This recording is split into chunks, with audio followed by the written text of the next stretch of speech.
সামনে নির্বাচন আসতেছে, ৩০০ জন এমপি দাঁড়াবে বাংলাদেশে, কথা বলেন না কেন? এর ভেতরে ১৫১ জন মানুষ যদি অ্যাডভোকেট মোয়াজ্জেম হোসাইন হেলাল সাহেবের মতো মানুষ আমরা কোরআন বুকে নিয়ে যারা সংসদে প্রবেশ করবে, এই কথা বলুন। উনি যদি কোরআন বুকে নিতে না চায় তাহলে ওনাকে ভোট দেওয়ার দরকার নেই। ১৫১ জন আমরা চাই কোরআন বুকে নিয়ে তারা সংসদে প্রবেশ করবে। সংসদের প্রথম অধিবেশনে তারা বলবে, মাননীয় স্পিকার, আমরা নামাজের বিল চাই। এটা বলবে না?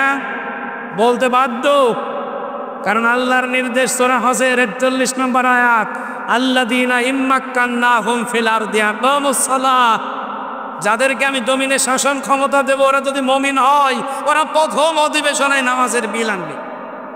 আর আমরা জানি ওনারা এই বিল আনতে বাধ্য, এই প্রতিশ্রুতি দিয়েছে দেশের মানুষের কাছে। ওনারা যদি বলে যে হাত তোলেন, ১৫১ জন যদি হাত তুলতে পারে সঙ্গে সঙ্গে বিলটা কায়েম হয়ে যাবে।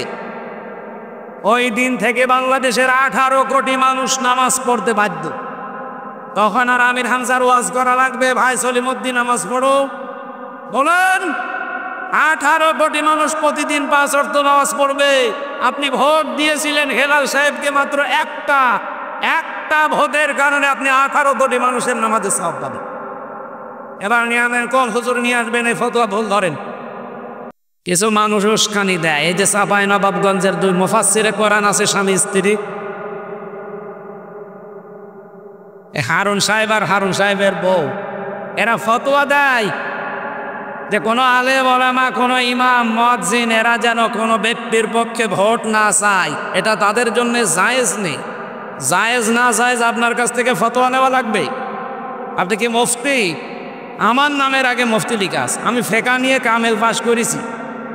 অন্তত আমি যদি ফতোয়া দিতাম তো মেনে নেওয়া যেত, কারণ এই সার্টিফিকেট সরকারি সার্টিফিকেট। আর আপনার কি সার্টিফিকেট আছে? কি দিয়ে ফতোয়া দিলেন যে আপনি ভোট চাইতে, রায় চাইতে মানা করলেন? মানে আপনি মানা করলেন আর এই দেশের আলেমরা শুনে বসে থাকবে না? আপনি কাকে মানা করেছেন জানি না, আমারে মানা করেন তো আসেন। ৫৬,০০০ বর্গ মাইলের প্রতি ইঞ্চিতে যারা একামতে দিন প্রতিষ্ঠা করতে চায়, এদেশে আল্লাহর জমিনে আল্লাহর আইন প্রতিষ্ঠার জন্য যারা কাজ করে, আমি প্রত্যেকের জন্য ভোট চাবো, নাম ধরে চাবো, বাধা দিতে আসেন তো দেখে আসেন। বাংলাদেশের সদস্য ২৮ জন মানুষ দায়িত্বে ছিল। এই ১৫.৫ বছর অন্তত তারাই ঘুরিয়ে ফিরিয়ে হাসিনাকে বসিয়েছে বৈধ অবৈধ ভাবে। এই কথা বলে না কেন? এখন যদি বলেন তাড়াতাড়ি নির্বাচন দেন, নির্বাচন আমরাও চাচ্ছি, তাড়াতাড়ি দিলে কি হবে? বরিশালের ডিসি গেছে কুষ্টিয়ায়, কুষ্টিয়ারটা গেছে কুড়িগ্রাম, কুড়িগ্রামেরটা এসেছে কুমিল্লায়। মাল তো একই আছে, শুধু চেয়ার পাল্টিয়েছে। জিনিস একই আছে না, খালি জায়গা পাল্টিয়েছে। এরাই তারা যারা এতদিন ওই জালেমা মহিলাকে টিকিয়ে রেখেছিল। এখন যদি ওই মানুষগুলোর কাছে দায়িত্ব দেন সংস্কার না করে, আজ আমরা যারা বলছি যে নির্বাচন চাই কিন্তু সংস্কার করার পর, এটা যদি না করেই তাড়াতাড়ি দিয়ে দেন, আল্লাহর কসম করে বলছে আবার দিনের ভোট রাতে হয়ে যাবে। কিছু মানুষ দেখছে কিচ্ছু চায় না, তারা খাবার খাবেন না, পানি খাবেন না, কি খাবেন? নির্বাচন। আরে নির্বাচন তো খাওয়া যায় না, না খাবো। সামনে বসা মুসলমান ভাইরা, পর্দার আড়ালের সম্মানিতা মা এবং বোনেরা, প্রশাসনের ভাইরা, যেহেতু পাশে মনে হয় থানা, নাকি বন্দর থানা, অন্যান্য ধর্মের যারা আছেন তাদেরকে ওয়েলকাম জানাচ্ছি। কারণ কোরআন শরীফ এটা শুধু মুসলমানদের জন্য না, হাদা বায়ানুল লিন্নাস হুদাল লিন্নাস, মানুষ পদবাচ্যে যারা বিবেচিত সবার জন্য আল্লাহর এই কোরআন। এমনকি সূরা তাওবা এসেছে, ওয়াইন আহাদুম মিনাল মুশরিকিনা ইস্তাজারাকা ফাজিরহু হাত্তা ইয়াসমাআ কালামাল্লাহ সুম্মা আবলিগহু মা'মানা। হে নবী, মুশরিকরাও যদি কোরআন শুনতে আসে তাদেরকে শোনার ব্যবস্থা করে দেবে, শোনা হয়ে গেলে নিরাপদে বাড়িতে পৌঁছিয়ে দেবে। যেন অন্য ধর্মের যদি বরিশালে কেউ থাকেন, আপনারা যদি কোরআনের অনুষ্ঠানে আসেন, আপনাদেরকেও স্বাগতম, শুভেচ্ছা, ওয়েলকাম জানাচ্ছি আল্লাহর কোরআনের পক্ষ থেকে। আমার যতটুকু ধারণা কোরআন পড়া হাদিস পড়ার পরে জন্মিয়েছে, আমি দেখেছি কোনো মানুষ যদি বিবেক দায়িত্ব কাজে লাগিয়ে কোরআন অন্তত পুরাটা একবার তার মাতৃভাষায়ও পড়ে, এ পৃথিবীতে 4,500 ধর্মের মানুষ আমরা আছি, কোনো ধর্মে মানুষ এখন আর থাকার কথা না, সব দৌড়িয়ে ইসলামে আসার কথা। সেদিন যশোরে এক অধ্যাপক কলেজের বিসিএস ক্যাডার, ওনারে বলেছিলাম যে স্যার আপনার মুসলমান হওয়া লাগবে না, আপনি শুধু আমাদের ধর্মীয় গ্রন্থ কোরআন শরীফ একটু বুঝে পড়বে, বাংলায় পড়েন ইংরেজিতে পড়েন, পুরাটা একবার বুঝে বুঝে পড়বে। 3 মাস পরে দেখি আল্লাহরে বান্দা মুসলমান হয়ে গেছে। কারণ কোরআন হেদায়েত দিতে পারে, সেই ক্ষমতা আল্লাহ কোরআনকে দিয়েছে, নাকি দেয়নি? দালিকাল কিতাবু লা রাইবা ফিহি, এই যে কিতাবের আগে আলিফ লাম আছে, তাফসিরে মুফাসসির বাইজাবিতে লিখেছেন এই পৃথিবীতে একটাই মাত্র কিতাব আল্লাহ পাঠিয়েছেন যে কিতাব মানুষকে হেদায়েত দেওয়ার ক্ষমতা রাখে, এই জন্য আলিফ লাম নাকি এখানে দেওয়া হয়েছে। আমরা বিশ্বাস করি কোরআনের সে ক্ষমতা 1,500 বছর আগে ছিল, এখন আর নেই, নাকি বলেন বলেন? কিয়ামত পর্যন্ত থাকবে। এমনকি আয়াতের ব্যাখ্যায় আমি একটা হাদিস পেয়েছি, এই এদিকে তাকা, এখানে কথা বলা যাবে না ভাই, ও গুরুত্বপূর্ণ বিষয়, এখন একটা ডেলিভারি দেব ভালো করে, আমার ওয়াজ এইটাই, এটা যদি আমার মনে হয় আপনি মেনে নিতে পারেন এই মাহফিল সাকসেস। তিরমিজি শরীফের হাদিস বলছি এবার, বিশ্বনবী জানিয়েছেন হযরতে আবু যর রাদিয়াল্লাহু তাআলা আনহু থেকে বর্ণিত, মারিত্তাবাল হুদা বিগাইরিল কোরআন আদাল্লাহুল্লাহ, কেউ যদি কোরআন বাদ দিয়ে পৃথিবীর কোনো জায়গায় হেদায়েত পাওয়ার জন্য ছুটে যায়, ওর মন যতই ভালো থাকুক, ওর ইচ্ছা শক্তি যতই ভালো থাকুক, কোরআন সেখানে নেই। এই জন্যে আল্লাহ নিজে দায়িত্ব নিয়ে তাকে আরো গোমরা বানিয়ে দেয়। কিছু বুঝলেন আপনি? না বুঝেন, শব্দের দিকে তাকান তো। নবী যদি দল্লা ইয়াদিল্লু দিতেন, সলাসি মুজাররাদ থেকে কায়দাটা যদি বাপটা যদি আসতো, তাহলে বাংলা অর্থ দাঁড়াতো আপনি নিজেই নিজেকে খারাপ বানিয়ে ফেলেছেন। কিন্তু আদাল্লা ইয়াদিল্লু বাবে ইফআল থেকে যদি এই শব্দটা আসে, এই 43টা বাব আমি মুখস্থ করে ঠুচুস্থ করে ফেলেছিলাম একেবারে। আমি দেখেছি এই বাবের খাসিয়াত 9টা দেওয়া আছে। তার প্রথম নাম্বারের অভ্যাস, খাসলত, খাসিয়াত যাই বলেন, এ প্রথম খাসিয়াত হচ্ছে আদাল্লা ইয়াদিল্লু বাবে ইফআল থেকে আসার কারণে বাংলা অর্থ দাঁড়িয়েছে আপনি হয়তো কোনো জায়গায় ভালো হওয়ার নিয়তে গিয়েছিলেন, কিন্তু কোরআন সেখানে ছিল না, এই জন্য আল্লাহ নিজে দায়িত্ব নিয়ে আপনাকে আরো খারাপ বানিয়ে দেবে। বরিশাল মাসে শুধুমাত্র বরিশালের জন্য না, যারা শুনতে পাচ্ছে এখন তামাম পৃথিবীর বাংলা ভাষাভাষী মানুষের জন্য আমি এই হাদিসটা ডেলিভারি দিলাম। কোরআন যেখানে নেই ওখানে ভালো হওয়ার নিয়তে গেলেও আপনাকে খারাপ বানাবে কে? আরো জোরে বলেন। এই দেশে এখন প্রায় 48,000-এর উপরে দরবার আছে, যেই দরবারে কোরআন নেই, কোরআনের কর্মসূচি নেই, ওখানে যদি কেউ ভালো হওয়ার নিয়তেও যায় তাকে খারাপ বানাবে কে? এটা যে বানিয়ে দিচ্ছে আল্লাহ, তার বাস্তব প্রমাণে দেশে নেই। বলেন বলেন। গোলাম কুষ্টিয়ার লালনের মাজারের দিকে তাকান, এই দরবারে মানুষ যায় আপনাদের বরিশাল বিভাগ থেকে ভালো হওয়ার নিয়তে যায়, এমনকি বউ, ছেলে মেয়ে, বেটার বউ সব নিয়ে চলে যাচ্ছে, ওর নিয়ত কিন্তু ভালো হওয়া। কিন্তু লালনের এই মাজারে যেহেতু কোরআন নেই, কোরআনের কর্মসূচি নেই, এজন্য ভালো হওয়ার নিয়তে গেলেও ওখানে খারাপ বানিয়ে দিচ্ছে কে? আগে দেখতাম বিড়ি সিগারেট খেত না, এখন ওখানে যাওয়ার পরে বিড়ি খাওয়া ধরেছে। ও কি ভালো হয়েছে না খারাপ হয়েছে? আগে গাঁজা কি চিনত না, এখন গাঁজা খায়। ও কি ভালো হয়েছে না খারাপ হয়েছে? ওকে খারাপ বানিয়েছে হামজা কে? বলেন বলেন। এটা যেমন সহজে বুঝে ফেললেন যে এখানে কোরআন নেই, ওই দরবার যদি আমার বাবাও কায়েম করে ওই দরবারে আজকে থেকে আমি আর নেই। না, আপনাদের আওয়াজ ভালো না। হ্যাঁ, এটা মানা যাবে না। যে দরবারে কোরআন আছে, কোরআন প্রতিষ্ঠার কর্মসূচি আছে, সে যেই হোক ওই দরবারে যাবেন আপনি শিক্ষা নেওয়ার জন্যে, কোরআন প্রতিষ্ঠার জন্যে। কিন্তু যেখানে কোরআন চলে না, শুধু বাবার নিয়ম নীতি চলে, এরকম দরবার দেশে নেই। বলেন বলেন, তাও তো বরিশাল বিভাগটা যখন অনেক বেঁচে গেছে। আপনি চট্টগ্রাম বিভাগে যান, ঘরে ঘরে পীর সাহেব, কোরআনের পীর নেই। আমি পুরো চট্টগ্রাম বিভাগ প্রায় জায়গায় আমার অনুষ্ঠানগুলো আমি করে দেখেছি। মরহুম মাওলানা আব্দুল জব্বার রহমতুল্লাহ আলাইহি যে বাইতুল শরফের পীর, এটা বাদ দিয়ে বরং চট্টগ্রাম বিভাগে আমার দৃষ্টিতে কোরআনের নিয়ম নীতি চলা দরবার আমি পাইনি। অধিকাংশ দরবারে শিরিক বেদাত আর কুফরের আস্তানা। হ্যাঁ, কথা বলেন। নাম ধরে বলছে যে মাইজ ভান্ডারি।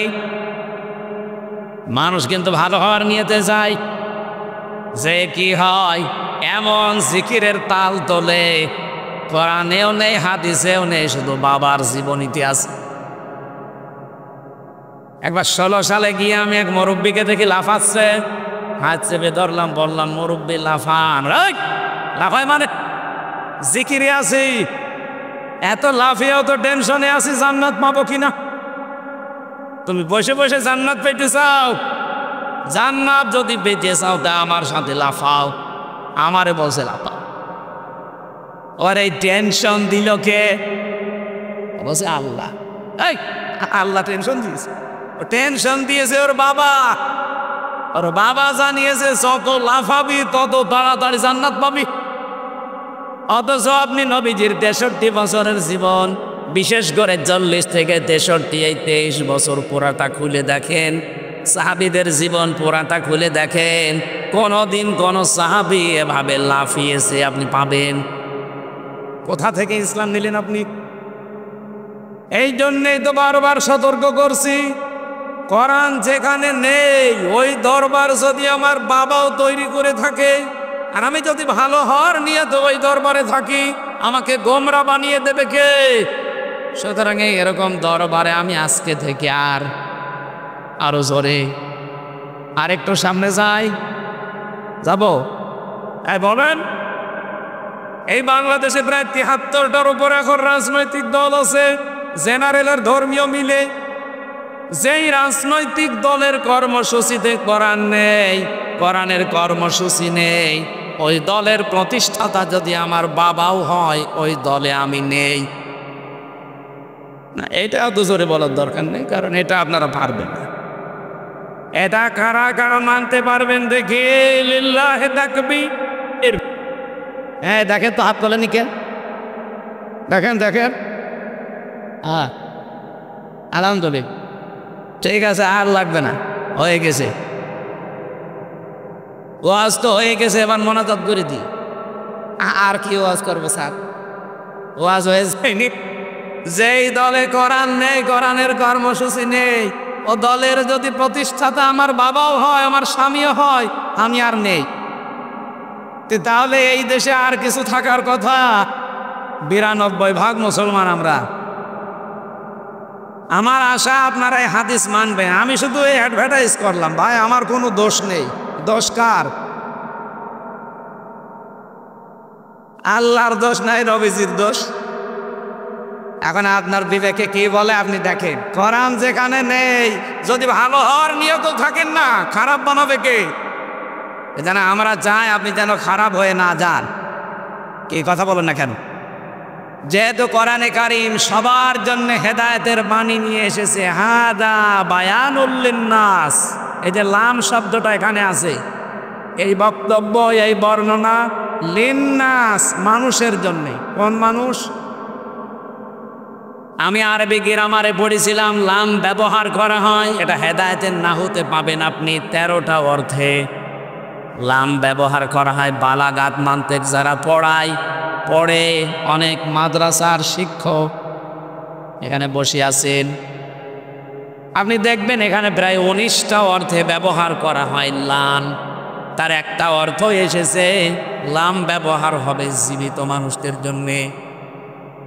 আল্লাহ পাক এখানে জানাতে চেয়েছেন কোরআনের বক্তব্য, বিবৃতি, বায়ান এগুলো মরা মানুষের জন্য না, এগুলো জীবিত মানুষদের জন্যে। দুঃখজনক হলো সত্য, বিশেষ করে 15.5 বছরে জীবিত মানুষদেরকে কোরআন শোনানো বড় কঠিন হয়ে গিয়েছিল। নাকি বরিশালে হয়নি? হয়েছে মানে কি? বরিশাল পার হয়ে সেই ভোলা, কোথায় সে চরফ্যাশন, মনপুরা, কুষ্টিয়া থেকে আমি পৌঁছিয়ে গেছি জীবিত মানুষদেরকে কোরআন শোনাবো, কিন্তু আল্লাহর ওলিরা আমারে তাড়িয়ে দিয়েছে যে না, হবে না। বাধা দিয়ে সব বন্ধ করে আবার এই প্রায় 300 কিলোমিটার আমি আবার চলে গেলাম কুষ্টিয়া। বলেন তো, যারা বাধা দিল ওদের বাবা মারা গেলে আমারে ডেকে বলবে হুজুর কোরআন পড়ে দেন। আপনার বাবা তো মরে গেছে, এখন পড়ে করবো কি? যতদিন জীবিত ছিল অতদিন পড়লে কাজ হতো। এক কথা বলেন না কেন? কোরআন শরীফ জীবিত মানুষদের জন্যে না মরা মানুষের জন্যে? যেহেতু আগস্টের 5 তারিখের পরে একটা পরিবেশ আল্লাহ তৈরি করে দিয়েছে, আগামীতে কিয়ামত পর্যন্ত জীবিত মানুষদেরকে কোরআন শোনাতে যদি কেউ বাধা দেয়, ডিস্টার্ব করে, মার্ক করে রাখবেন, পরে ওই জায়গায় মাটিতে দিয়ে দেবেন বিসমিল্লাহি ওয়া আলা মিল্লাতি রাসূলিল্লাহ বাদ দিয়ে। কয়েকদিন আগে সাথীরা একদম বাধা দিচ্ছিল, আমি তার পরের দিন ছিলাম, আমি বলেছিলাম যে এরকম বাধা সারা বাংলাদেশে দেবে। কিছু মানুষ উস্কানি দেয়। এই যে চাঁপাইনবাবগঞ্জের 2 মুফাসসিরে কোরআন আছে স্বামী স্ত্রী, হারুন সাহেব আর হারুন সাহেবের বউ, এরা ফতোয়া দেয় যে কোনো আলেম ওলামা, কোনো ইমাম, মুয়াজ্জিন এরা যেন কোনো ব্যক্তির পক্ষে ভোট না চায়, এটা তাদের জন্য জায়েজ নেই। জায়েজ না জায়েজ আপনার কাছ থেকে ফতোয়া নেওয়া লাগবে। আপনি কি মুফতি? আমার নামের আগে মুফতি লিখা আছে, আমি ফেকা নিয়ে কামেল পাশ করেছি। অন্তত আমি যদি ফতোয়া দিতাম তো মেনে নেওয়া যেত, কারণ এই সার্টিফিকেট সরকারি সার্টিফিকেট। আর আপনার কি সার্টিফিকেট আছে? কি দিয়ে ফতোয়া দিলেন? যে আপনি ভোট চাইতে, রায় চাইতে মানা করলেন, মানে আপনি মানা করলেন আর এই দেশের আলেমরা শুনে বসে থাকবে না? আপনি কাকে মানা করেছেন জানি না, আমারে মানা করেন তো আসেন। 56,000 বর্গ মাইলের প্রতি ইঞ্চিতে যারা একামতে দিন প্রতিষ্ঠা করতে চায়, এদেশে আল্লাহর জমিনে আল্লাহর আইন প্রতিষ্ঠার জন্য যারা কাজ করে, আমি প্রত্যেকের জন্য ভোট চাবো, নাম ধরে চাবো, বাধা দিতে আসেন তো দেখে আসেন। এটা আর আগস্টের 5 তারিখের আগে নেই যে মাইক কেড়ে নেবে। এখন মাইক কেড়ে নিতে আসলে, বাধা দিতে আসলে আমার তো ছাতা পড়ে না, আমার সামনে শয়তান একটাও পড়ে না। আমার সামনে যদি সত্যি কোনো জায়গায় পড়ে, আমি বলেছি জায়গায় মাটি দিয়ে দেব বিসমিল্লাহি ওয়া আলা মিল্লাতি রাসূলিল্লাহ বাদ। কারণ ও তো আল্লাহর নামে রাসূলুল্লাহ দলে তুলে দিলে হবে না, অন্য দলে দেওয়া লাগবে। কথা বলেন না কেন? আমার সামনে যেন এরকম শয়তান না পড়ে, পড়লে কিন্তু টাইট হয়ে যাবে। আমার কপালে যা আছে হবে, কারণ 3 বছর তো জীবন থেকে নষ্ট করেই দিয়েছে। এই জন্য আমারও ভয় কেটে গেছে, আর আমার সামনে পড়েও না। শয়তানরা পড়ে সব নরম হুজুরের সামনে। জীবিত মানুষদের কোরআন শোনাতে কিয়ামতের আগে এই দেশে যেন আর কেউ ডিস্টার্ব করতে না পারে, কি সেই পরিবেশ তৈরি করা লাগবে না? আবেগে রাগ করলেন, এটা যদি কারো কাছে রাজনীতি মনে হয়, হ্যাঁ এটা, কারণ আমি বুঝে শুনে রাজনীতি করেছি। মাইয়াশ পাওয়া শাফাতান হাসানাতাই ইয়াকুল্লাহু নাসিবুম মিনহা। সূরা নিসা 5 নম্বর পারা 10 নম্বর পৃষ্ঠা 12 নম্বর লাইনের 85 নম্বর আয়াত। কোন মানুষ যদি ভালো কাজে সুপারিশ করে, ও কাজ করে যা পাবে শুধু সুপারিশ করে আপনি তাই পাবেন। সামনে নির্বাচন আসতেছে, 300 জন এমপি দাঁড়াবে বাংলাদেশে। কথা বলেন না কেন? এর ভেতরে 151 জন মানুষ যদি অ্যাডভোকেট মুয়াজ্জেম হোসাইন হেলাল সাহেবের মতো মানুষ আমরা কোরআন বুকে নিয়ে যারা সংসদে প্রবেশ করবে, এই কথা বলুন। উনি যদি কোরআন বুকে নিতে না চায় তাহলে ওনাকে ভোট দেওয়ার দরকার নেই। 151 জন আমরা চাই কোরআন বুকে নিয়ে তারা সংসদে প্রবেশ করবে। সংসদের প্রথম অধিবেশনে তারা বলবে, মাননীয় স্পিকার, আমরা নামাজের বিল চাই। এটা বলবে না? বলতে বাধ্য, কারণ আল্লাহর নির্দেশ সূরা হজের 41 নম্বর আয়াত, আল্লাযীনা ইম্মাক্কান্নাহুম ফিল আরদি আকামুস সালাহ, যাদেরকে আমি জমিনে শাসন ক্ষমতা দেব, ওরা যদি মুমিন হয় ওরা প্রথম অধিবেশনে নামাজের বিল আনবে।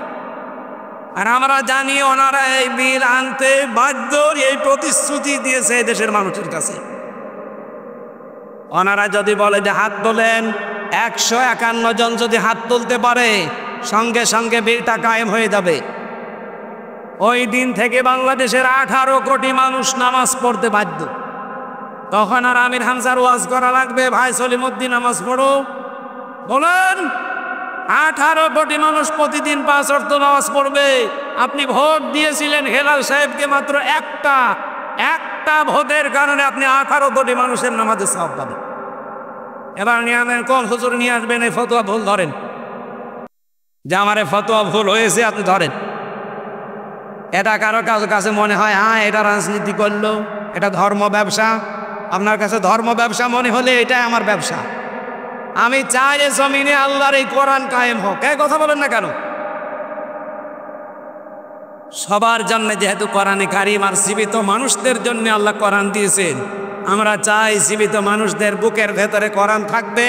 অন্তত 151 জন যেন এবার যেতে পারে বাংলার সংসদে। কারা কারা রাজি আছেন আল্লাহকে একটু হাত দেখান তো। লিল্লাহি তাকবীর।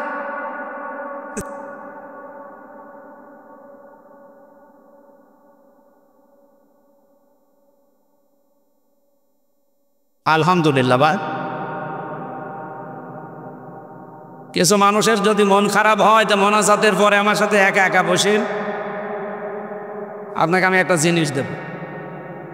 কানের নিচে এমন জোরে 2টা দেব না, সব টের পেয়ে যাবে। অনেকে বলে হুজুর আমি কিছু বুঝি না। এত বাংলায় বলার পরেও যদি ও না বোঝে, আমার মনে হয় একটা রওশনের সাথ। এ কথা বলছে না কেন? রওশনের সাথ ছিল না বিরোধী দলীয় নেত্রী? কি নেত্রী পেয়েছিলাম আপনারা? হাসিনা যা শিখিয়ে দেয় ওইটা বলে। তা আমরা এরকম যেন না হয়ে যায়। এত খোলামেলা বাংলায় বলার পরেও যদি কেউ মানতে না চান, বুঝতে না চান, এ দোষ আর আমার না, এ দোষ কার? অবশ্যই আল্লাহর। ঠিক আছে, আল্লাহ যদি আপনাকে হেদায়েত না দেয়, আমার হাতে তো নেই। উনি যদি আপনাকে না দেয়, এ দোষ উনারই। কারণ আপনাকে আবার হেদায়েত পাওয়ার মতো যোগ্যতা থাকা লাগবে।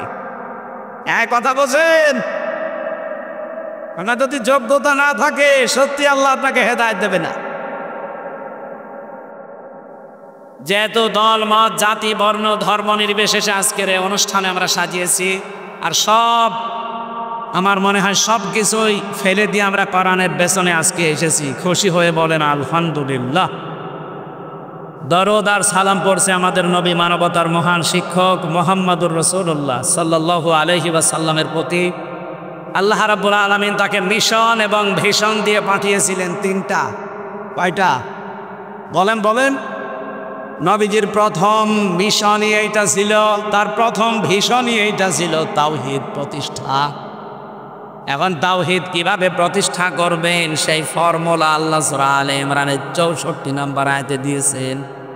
ওলিয়া আহলাল কিতাবে তাআলাউ ইলা কালিমাতিন সাওয়াইন বাইনানা ওয়া বাইনাকুম আল্লা না'বুদা ইল্লাল্লাহ ওয়া লা নুশরিকা বিহি শাইআও ওয়া লা ইয়াত্তাখিযা বা'দুনা বা'দান আরবাবাম মিন দুনিল্লাহ ফাইন তাওয়াল্লাউ ফাকুলু শাহাদু বিআন্না মুসলিমুন। বলেন আল্লাহু আকবার। কিভাবে তাওহীদ প্রতিষ্ঠা করবেন সেই ফর্মুলা আল্লাহ দিয়েছেন এখানে 3টা। হে নবী, আপনি আহলে কিতাব যারা কিতাবের অনুসারী দাবি করে তাদেরকে ডাক দেন। পৃথিবীতে আজ ইহুদি যারা বলে আমরা মুসা নবীর অনুসারী, আমি বাইরের দেশে যখন ঘুরতে যাই, আমার অনুষ্ঠানগুলোতে বিশ্বের বিভিন্ন দেশে আমাকে নিয়ে গেছে। ওই দেশে যাওয়ার পরে যখন ইহুদিদের সাথে আমি মিশেছি, দেখলে মনে হবে না এটা ইহুদি, মনে হয় যে বিশাল আল্লামা, দাড়ি বড়, জুব্বা একেবারে পা পর্যন্ত, পাগড়ি মাথায় দেওয়া, তার সাথে তার স্ত্রী, খাস পর্দা করা, হাত মোজা পা মোজা পর্যন্ত পরা, ছেলে মেয়ে 4-5টা চারপাশে দাঁড়িয়ে বসে আছে। নাম জিজ্ঞাসা করলে নাম বলে, বোঝা যায় না। যেই বলে আপনার নবীর নাম কি, বলে জোসেফ। জোসেফ মানে মুসা আলাইহিস সালাম। হযরতে মুসা নবীকে তারা জোসেফ বলে ডাকে। খ্রিস্টানদের সাথে মিশেছিলাম সিঙ্গাপুরে, যে জিজ্ঞাসা করলাম কি আপনার নাম কি, নাম বলার পরে প্রথমে বুঝি নাই, জিজ্ঞাসা করলাম আপনার নবীর নাম কি, বলছে যিশু। যিশু মানে ঈসা আলাইহিস সালাম। ওরা নবীদের নামও পাল্টিয়ে দিয়েছে। তাদের ধর্মীয় কিতাব যেটা তাওরাত, ইনজিল, জাব্বুর একটাও ঠিক রাখে নাই, প্রত্যেকটা তারা উলট পালট রদ বদল করে ফেলেছে। এই জন্যে আসল ইহুদি, আসল খ্রিস্টান এগুলো পৃথিবীতে এখন আর নেই। যা আছে এই নেতানিয়াহু, এগুলো ভেজাল। এ পৃথিবীর নিকৃষ্ট মানুষের তালিকা আপনি পাবেন, এখন সার্চ দেন গুগলে, 6 জন মানুষের নাম আসবে। এ পৃথিবীতে নিকৃষ্ট মানুষ যারা, তাদের 6 জনের ভেতরে প্রথম নাম্বারে হিটলার, খ্রিস্টান। কি ছিল বলেন বলেন। 2 নম্বরে নাম পাবেন, এখন জীবিত আছে, নেতানিয়াহু। 3 নম্বরে নাম পাবেন আমাদের প্রতিবেশী, নামে কলঙ্ক, এই মোদি। আল্লাহর ঘরগুলো একটা একটা করে ভেঙ্গে মিশিয়ে দিচ্ছে মাটির সাথে। এই কথা বলেন না কেন? 4 নম্বরে নাম পাবেন যেটা পালিয়েছে। আমি নাম নিলাম না, আমার নাম নিলেও কেমন যেন লাগে। এই নিকৃষ্ট মানুষগুলো পৃথিবীর তালিকায় পাবেন এদের নাম। এখানে আসল ইহুদি, আসল খ্রিস্টান, আহলে কিতাব এখন আর নেই। যদিও তারা সংসদে দাঁড়িয়ে কথা মানুষকে বোঝাতো যে আমার ছেলে বিয়ে করেছে খ্রিস্টান মেয়ে, তাতে কি, সে তো আহলে কিতাব। ভণ্ডামি করার জায়গা পান না। আহলে কিতাব দুনিয়া এখন আছে কোনটা? ওরা যদি মুসা নবীকেই মেনে চলবে, ওরা যদি ঈসা নবীকে মেনে চলবে, তাহলে মানবতার সাথে মহা কৌতুক ইসরায়েল আর এই মুশরিকরা করতে পারতো না। কোরআনে কারীম জানিয়েছে, লা তাজিদান্না আশাদ্দান্নাসি আদাওয়াতাল লিল্লাযীনা আমানুল ইয়াহুদা ওয়াল্লাযীনা আশরাকু। এই পৃথিবীতে 2টা জাতি ইমানদারদের জঘন্যতম শত্রু হিসাবে কাজ করবে, একটা ইহুদি আর একটা মুশরিক। সব হিন্দু খারাপ না, কিন্তু যারা উগ্র, যারা জঙ্গি, যারা সন্ত্রাসী আর যারা দাঙ্গা বাঁধিয়ে দিয়েছে ভারতে মুসলমানেরা অন্য জাতির ভেতরে, হিন্দু আর মুসলমানের ভেতরে যারা দাঙ্গা বাঁধিয়ে আজকেও দেখেন বেলা 12টার দিকে আমি দেখছিলাম 2টা মুসলমান দাড়িওয়ালা ধরে নিয়ে সরাসরি জবাই করছে। ও, আপনি এদেরকে জঙ্গি বলেন না, আর জঙ্গি বলেন ফিলিস্তিনের মুসলমানদের।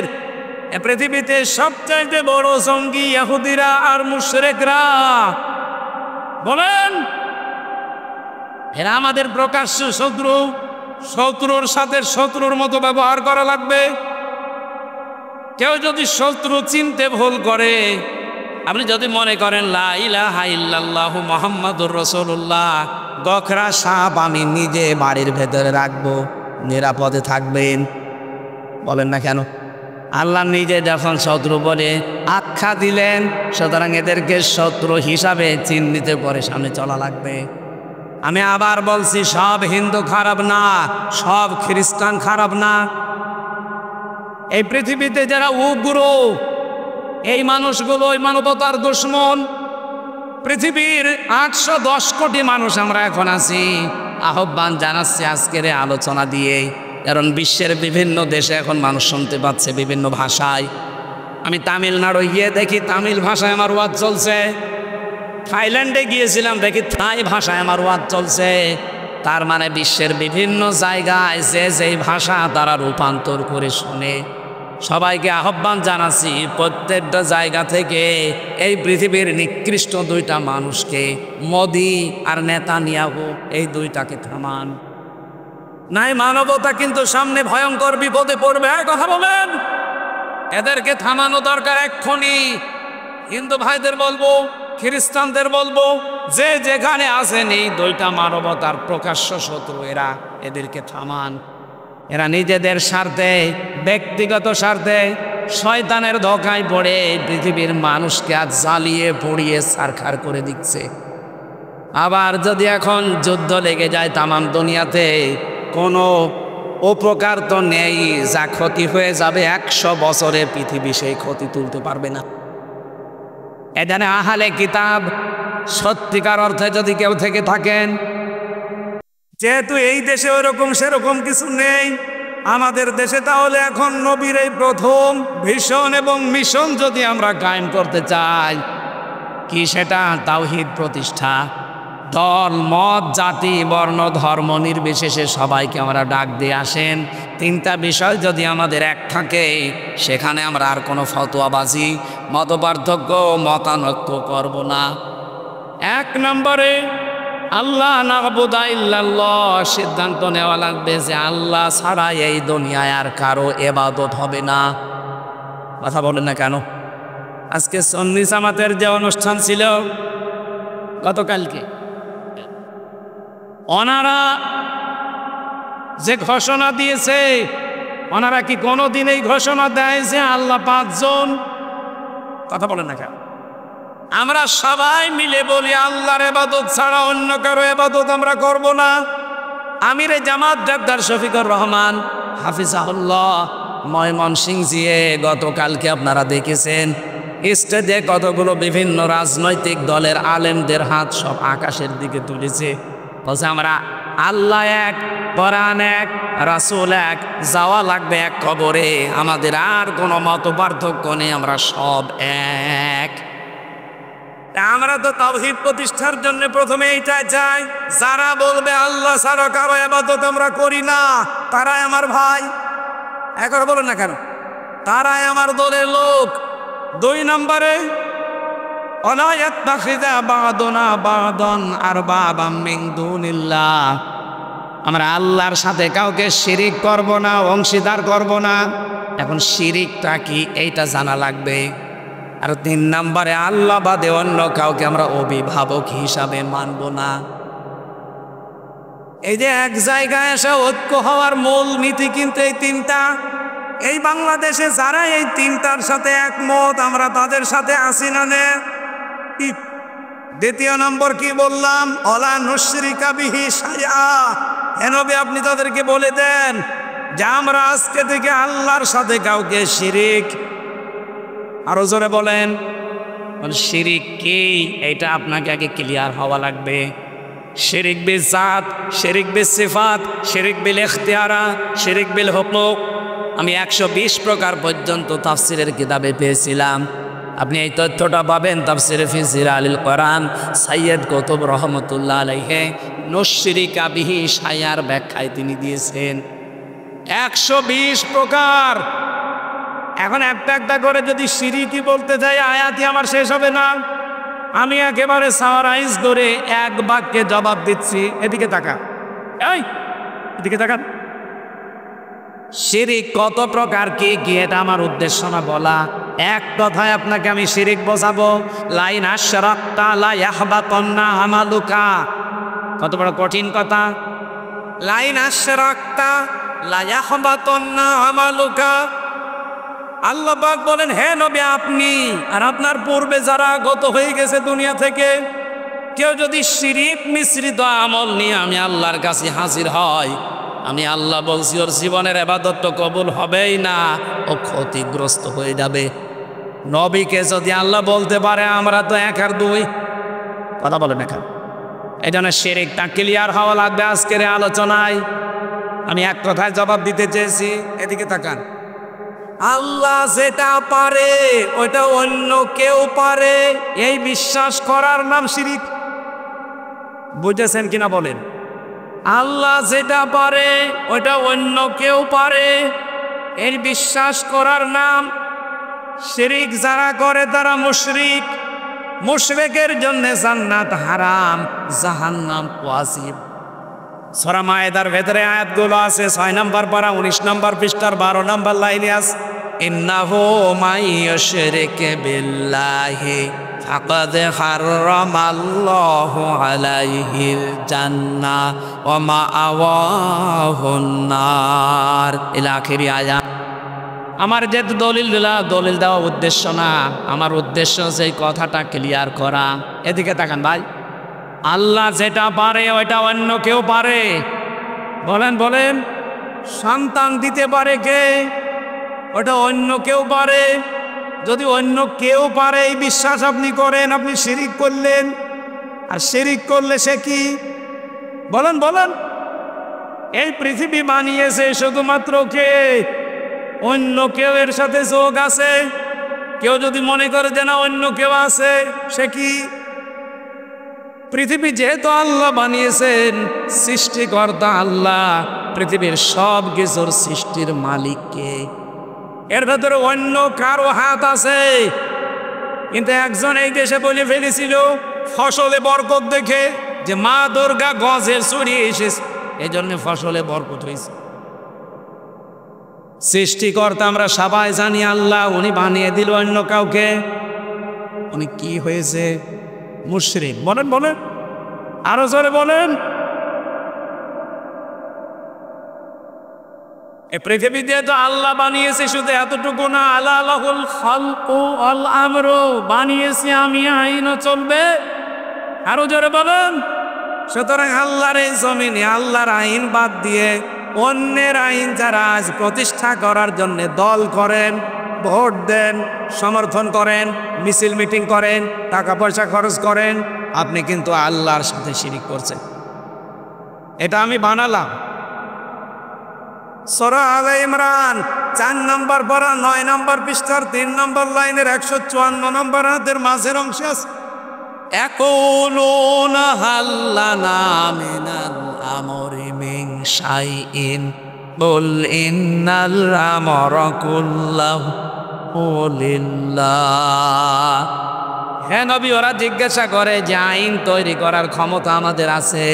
আপনি বলেন যে না, এটা শুধুমাত্র তৈরি করবে কে? আরো জোরে। সুতরাং বাংলাদেশে যা চলছে এটা কি আল্লাহর আইন না মানুষের আইন? মানুষের এই আইন যারা প্রতিষ্ঠার জন্য চেষ্টা করেন, আল্লাহর কসম আপনি কিন্তু মুশরিক হয়ে গেছেন। আমরা চাই জমিন যার, আইন তার। অনেকে আজ বলে বাংলাদেশে জামাত ইসলাম যারা করে তাদের আকীদায় সমস্যা। এই মাজলুম দলটার উপরে এরকম একটা তহমত আপনি দিতে পারলেন? এত বড় মিথ্যা তহমত আপনি দেন কি করে? বাংলাদেশ জামাত ইসলামীর আকীদা হচ্ছে জমিন যার, আইন তার। এর বাইরে যদি জামাত ইসলামীর কারো আকীদা থাকে, ওই জামাত করার দরকার নেই। আপনি বলেন তো, এর বাইরে আকীদা আছে আপনার? জমিন যার, আইন তার। আমরা কোরআন থেকে সূরা আলে ইমরান 154 নম্বর আয়াতের মাঝে এটা পেয়েছি, এইটাই আমাদের আকীদা। এর বাইরে যদি কারো আকীদা থাকে, আপনি মুশরিক। এই কথা বলেন না কেন? সুতরাং এই জমিনে এখনো আল্লাহর আইনগুলো কায়েম হয়নি। আমরা চর্মচোখে দেখতে চাই, দেখাতে চাই এ কোরআনের 500 আইন 56,000 বর্গ মাইলে চলছে। এটা দেখতে চান না? এই কথা বলো না কেন? এই প্রকাশ্য শিরিক বাংলাদেশে এখন চলছে। সংস্কার যখন আরম্ভ হয়েছে, বারবার আহ্বান জানিয়েছি, এই যে নির্বাচন আমরা এখনই চাই না, তার একটাই কারণ যে সংস্কার করেন। বাংলাদেশের সদস্য 28 জন মানুষ দায়িত্বে ছিল। এই 15.5 বছর অন্তত তারাই ঘুরিয়ে ফিরিয়ে হাসিনাকে বসিয়েছে বৈধ অবৈধ ভাবে। এই কথা বলে না কেন? এখন যদি বলেন তাড়াতাড়ি নির্বাচন দেন, নির্বাচন আমরাও চাচ্ছি, তাড়াতাড়ি দিলে কি হবে? বরিশালের ডিসি গেছে কুষ্টিয়ায়, কুষ্টিয়ারটা গেছে কুড়িগ্রাম, কুড়িগ্রামেরটা এসেছে কুমিল্লায়। মাল তো একই আছে, শুধু চেয়ার পাল্টিয়েছে। জিনিস একই আছে না, খালি জায়গা পাল্টিয়েছে। এরাই তারা যারা এতদিন ওই জালেমা মহিলাকে টিকিয়ে রেখেছিল। এখন যদি ওই মানুষগুলোর কাছে দায়িত্ব দেন সংস্কার না করে, আজ আমরা যারা বলছি যে নির্বাচন চাই কিন্তু সংস্কার করার পর, এটা যদি না করেই তাড়াতাড়ি দিয়ে দেন, আল্লাহর কসম করে বলছে আবার দিনের বড় রাতে হয়ে যাবে।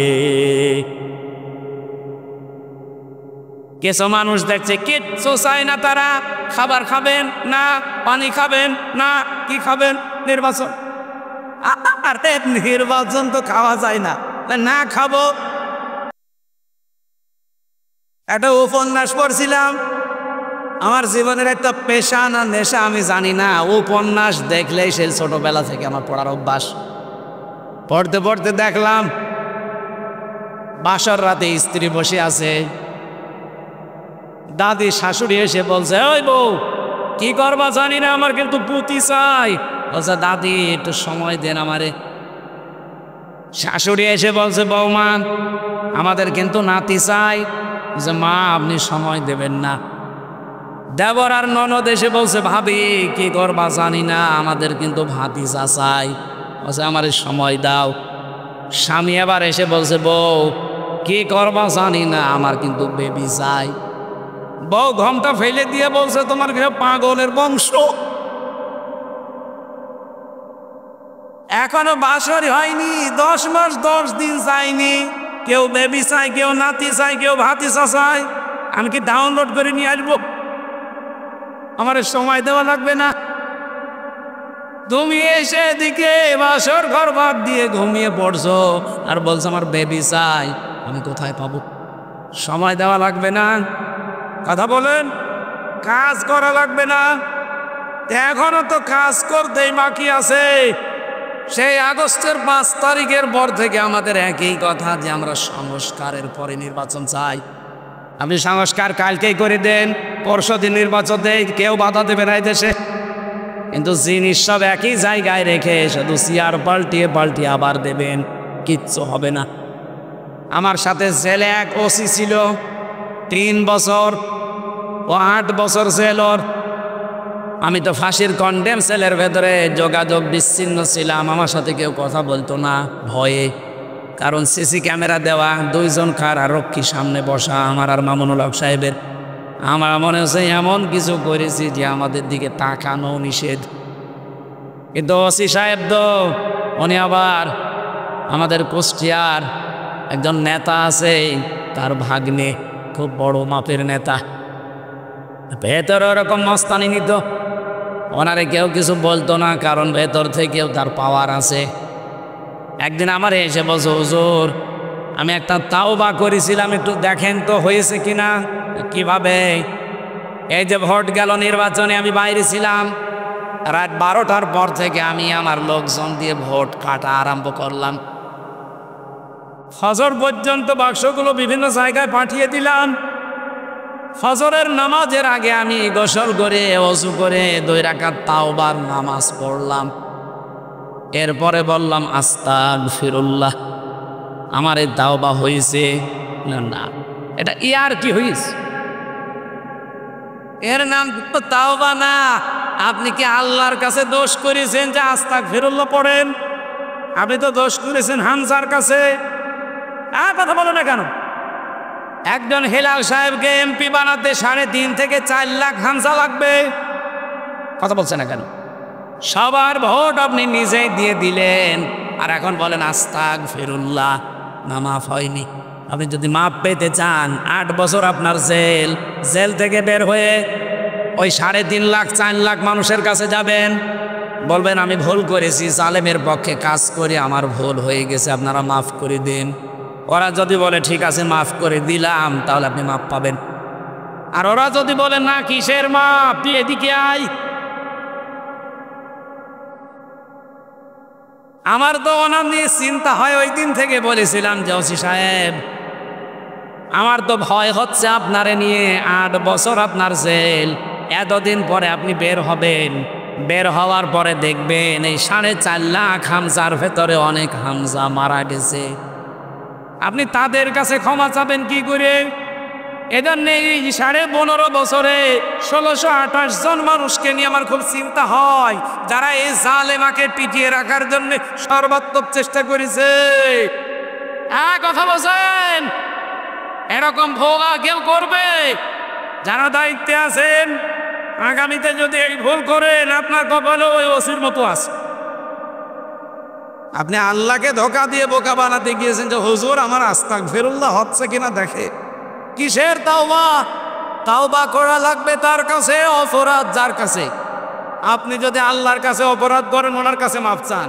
আপনি অপরাধ করলেন আমার কাছে আর মাফ চাবেন কাবার গিলাপ ধরে আল্লাহর কাছে, আল্লাহ জীবনও মাফ করবেন। এরকম মানুষ দুনিয়ায় ছিল না। এই কথা বলেন না কেন? এজন্য আমরা বারবার চাচ্ছি শিরিক যেন জীবনে আমাদের না আসে। আল্লাহ যেটা পারে ওটা অন্য কেউ পারে না। এই জমিন বানিয়েছে আল্লাহ, আইনও দিতে পারে কে? সুতরাং আজকে থেকে তওবা করেন যে অন্যের আইন প্রতিষ্ঠা যারা করতে চায়, সে আমার বাপ হতে পারে, আমার স্বামী হতে পারে, আমার নেতা হতে পারে, আমি তার পেছনে নেই। সে মুশরিক, জাহান্নামে যাবে, আমি তার সাথে জাহান্নামে যাব। আমি কি পায়খানা খেয়েছি? সুতরাং আশা করছি আপনার বিবেকের দরজায় তালা লাগানো, তালা খুলবে আজকে। এরপরও যদি কারো পরিবর্তন না আসে, এই দোষ ওর কপালে। কথা বলেন না কেন? আল্লাহ বাদে আমরা কাউকে অভিভাবক মানি না। এই 3টা হচ্ছে তাওহীদ প্রতিষ্ঠার মূল নীতি। 2 নম্বরে নবীজির ভিশন ছিল মানবাধিকার প্রতিষ্ঠা। আপনি সূরা নিসার 58 নম্বর আয়াতে দেখবেন মানবাধিকার কি করে প্রতিষ্ঠা করতে হয়। ইন্নাল্লাহা ইয়া'মুরুকুম আন তুআদ্দুল আমানাতি ইলা আহলিহা। অবশ্যই আল্লাহ তোমাদেরকে নির্দেশ দিচ্ছে তোমাদের যাবতীয় আমানত তার প্রাপকের কাছে পৌঁছিয়ে দাও। এখানে আমানাত বহু বচন, তাফসীরে মারিফুল কোরআন আমি নিজে পড়েছি। আমানত মানে তিনি লিখেছেন ভোট। সুবহানাল্লাহ বলতে পারেন নাই? সুতরাং ভোটকে যারা মনে করেন দুনিয়ার কাজ, এটা রাজনীতি, আপনি কোরআনও পড়েন নাই, কোরআন বোঝেনও নাই। আল্লাহর নির্দেশ তোমাদের সবাইকে তার যাবতীয় আমানত তার প্রাপকের কাছে পৌঁছিয়ে দেবা। আমানত মানে রায়, সমর্থন, সিদ্ধান্ত, ভোট। 9টা অর্থ লেখা আছে ওখানে। কেন ভোট দেবেন? ওয়াইদা হাকামতুম বাইনান নাস আন তাহকুমু বিল আদলি। যখন ন্যায় বিচার করবা মানুষের ভেতরে, ক্ষমতা না থাকলে ন্যায় বিচার করা যায়? বলেন বলেন। আল্লাহ আয়াত সাজানো দেখেছেন কি করে? ভোটের কথা বলার পরেই ন্যায় বিচারের কথা দিলেন। মানুষের অধিকার প্রতিষ্ঠার জন্যে অবশ্যই আপনার হাতে পাওয়ার লাগবে, নয়তো আপনি ন্যায় বিচার জীবনেও দেখাতে পারবেন না। আজ এই 15.5 বছরে যারা দায়িত্বে ছিল, শুধু একটা মানুষের কথা চলতো এই দেশে, বাকি যা ছিল সব ছিল ওনার আজ্ঞাবহ। আমি আমার নিজেরটা বলছি, আমার মামলাটা, এই যে অ্যাডভোকেট সাহেব, আমার 2টা মামলা 3 বছর, আমার মনে হয় সিএমএম কোর্ট, জজ কোর্ট, হাইকোর্ট মিলে প্রায় 30 বার তুলেছে আমার পরিবার, কিন্তু জামিন দেয়। অথচ আগস্টের 5 তারিখের পরে মামলা শুধু তুলতে দেরি। জজ সাহেব বলছে একই বিচার করবো, এর ভেতর তো কোনো মাল নেই, যান। এ আর কোনো জামিন মামিন না, খারিজ করে দিলা। আমি কথা বলতে গেলাম, মাননীয় জজ সাহেব, এটা তো 3 বছর আপনার কাছে ছিল, তখন তো বলেন না যে এর ভেতরে মাল নেই, তখন আসলেই খালি তারিখ ঘুরিয়ে দিতেন। আর এখন বলছেন কোনো মাল নেই, জামিন না, খারিজ করে দিলাম। মানে উনি এই কথায় আমাকে জানিয়েছিল খাস কামরায় বসে, হুজুর আমার হাত বাঁধা ছিল, আমার হাত বিচার করতে পারি নাই, এখন আমার হাত খোলা আছে, আমি এই যে ন্যায় বিচার আজকে করলাম। আমি জানতাম সেই 20 সাল থেকে যে আপনার কোনো দোষ নেই, কিন্তু এই 3টা বছর আমারও বিবেক মানে নাই, কিন্তু আমার হাত বাঁধা। আর যেহেতু আমার হাত খোলা আছে, আমি ন্যায় বিচার করে দিলাম, মামলা জামিন না, আমি সব খারিজ করে দিলাম। জান, আমরা চাই শুধু এই জজ না, বাংলাদেশে যারাইছে যেখানে দায়িত্বে আছে, এই বন্দর থানার ওসি সহ প্রত্যেকটা মানুষের হাত আবু সাইদের মতো যেন খোলা থাকে। হ্যাঁ, আপনারা চান না? কারা কারা চান বলেন তো? লিল্লাহে তাকবীর।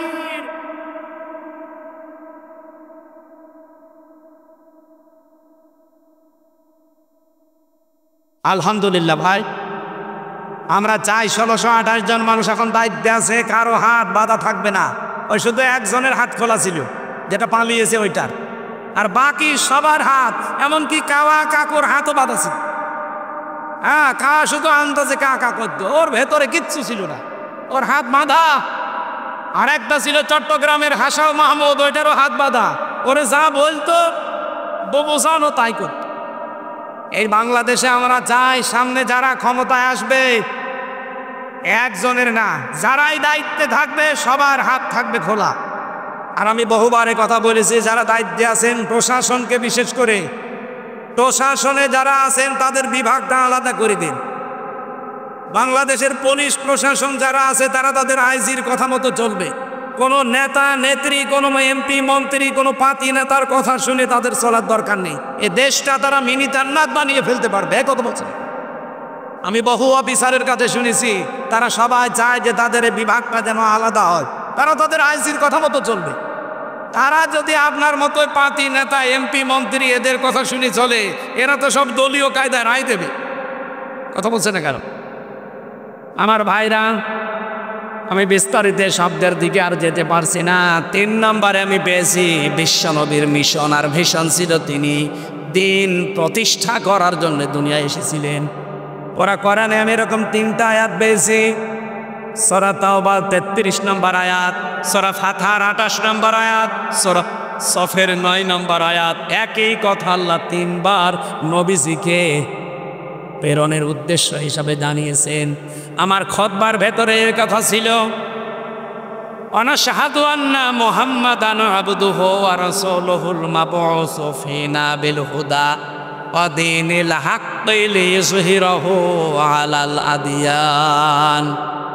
রাসূলকে পাঠিয়েছি এই কারণে, দিনে হক দিয়ে, সত্যের বিধান দিয়ে পৃথিবীতে যত ধর্ম আছে, দিন আছে, সবার উপরে আমার ইসলামকে, দিনকে এজহার করবে। এজহার মানে এই কোন দিকে তাকিয়ে আছেন আপনি? এজহার মানে কি? না না, এজহার মানে স্পষ্ট কে বলেছে আপনাকে? এটা তো সে মানধাতামলের অর্থ। আধুনিক ব্যাখ্যা হচ্ছে এজহার মানে বিজয় করা। প্রতিটি নবী রাসূলকে আল্লাহ পাঠিয়েছিলেন জমিনে, এমনকি আমাদের রাসূলকেও পাঠিয়েছেন দিন বিজয় করার জন্যে। কথা বলেন ঠিক কিনা?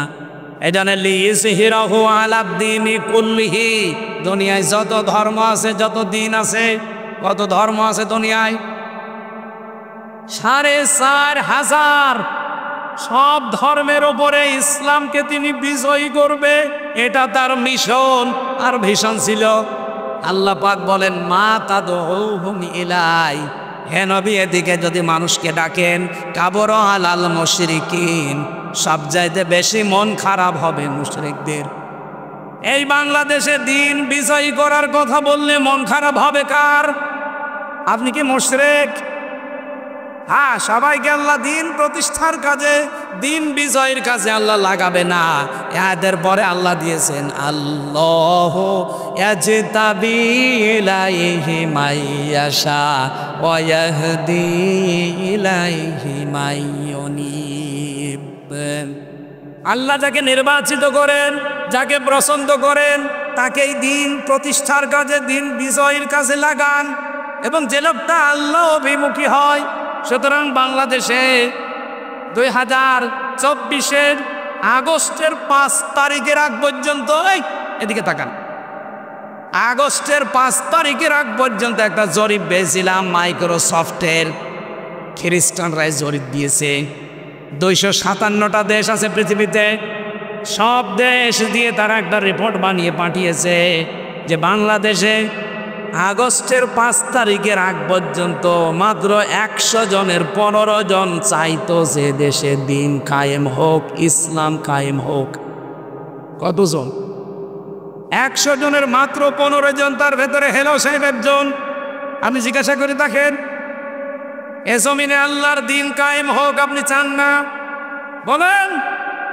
এরকম মানুষ মাত্র 100 জনের 15 জন ছিল, অথচ এই 8.5 মাসের ব্যবধানে আপনি এপ্রিলের 21 তারিখের রিপোর্ট দেখেন।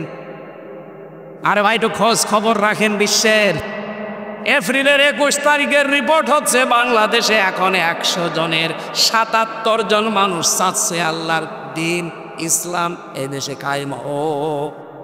কেউ বলতে পারছে, কেউ পারছে না। এই রিপোর্টটা আমরা বানিয়ে বলি নাই, খ্রিস্টানদের দেওয়া। এই জন্যে অনেকরা আমার বামের মাথা খারাপ হয়ে গেছে। গোবিন্দ পরামানিকের মতো মানুষ বলছে দেশে ইসলাম কায়েম হোক, তাহলে আমরা নিরাপদে থাকতে পারবো। এই কথা বলেন না কেন? আমিরে জামাত ডক্টর শফিকুর রহমান এসেছিলেন বরিশালে, তার আগে দেখলাম আগে হিন্দু বক্তব্য দিচ্ছে। কি শোনেননি হিন্দুর কথা? গাইবান্ধা এক হিন্দু, তার আগে একটা ঠাকুর পুরোহিত, সে বক্তব্য দিতে গিয়ে বলেছে দেশে যদি ইসলাম কায়েম হয়, জামাত ইসলামী বাংলাদেশ যদি রাষ্ট্রীয় ক্ষমতা পায়, এদেশে আমরা মায়ের কোলে থাকবো। সুবহানাল্লাহ বলতে পারে তাই? সবার আশা এখন, ভরসা এখন একটাই, যারা দিনই কুল্লিহি, যত দিন আছে সব দেখা শেষ। সামনে যদি ইসলামের বাংলাদেশ হয়, আমরা সবাই নিরাপত্তা পাবো। এই কথা বলে না কেন? নিরাপত্তা দেওয়ার জন্য যে কয়েকটা নিয়ম নীতি মানতে হয়, তার ভেতরে এইটা একটা। দিন যতদিন এই দেশে কায়েম না হবে, আমরা কেউ নিরাপদ না। এমনকি বহির শত্রু থেকেও নিরাপত্তায় থাকতে হলে আফগানিস্তানের মতো দিন কায়েম থাকা লাগবে। আল্লাহ আমাদেরকে ওই বোঝ যেন দান করেন, বলেন আমিন। আমি নবীজির 3টি মিশন আর ভিশনের কথা বললাম কোরআন দিয়ে। আল্লাহ আমাদেরকেও এইটা আমাদের প্র্যাকটিক্যাল লাইফে সেট করার তৌফিক দিন। তাওহীদ প্রতিষ্ঠা, মানবাধিকার প্রতিষ্ঠা, দিন প্রতিষ্ঠা, বলেন আমিন। আমরা সূরা হাশরের 18 নম্বর আয়াত পড়েছিলাম। আপনাদের কি কষ্ট হয়ে যাচ্ছে? যদিও গরম লাগছে, আর একটু কষ্ট করা যাবে না? আজকের আলোচনার বিষয় হচ্ছে পুঁজি। কি বললাম? এটা আমাদের নেই। এদেশের পুঁজি সব শেষ করে দিয়ে গেছে। আমি বাইরের দেশে কয়েকদিন আগে বললাম মালয়েশিয়া গিয়েছিলাম, ওই দেশটা দাঁড়িয়ে গেছে 2060 সালের পর থেকে। আর আমরা 54 বছরও দাঁড়াতে পারি নাই, কারণ যারা এতদিন দায়িত্বে গেছে পুঁজি শেষ করেছে। এই কথা বলে দেখেন, শেখ হাসিনার ছোট বোন রেহানা আপনার রূপপুর পারমাণবিক কেন্দ্র থেকে এক জায়গায় ৭৬,০০০ কোটি টাকা চুরি করেছে, এক জায়গায়। এই জন্য বাংলাদেশে এখন এত পুঁজি শেষ, এত ঋণ। একজন মানুষ আজকে জন্ম নিক, তার মাথার ওপরে ১,০২,০০০ টাকা ঋণ। যারা লেখাপড়া করে জিজ্ঞাসা করে দেখেন কোথায় দিয়ে গেছে। আর এখনো পর্যন্ত অনেকে দেখি জালেমের সাফাই গায়, ওর দাঁত মুখ সব ফুলে ফেলা দরকার শয়তান।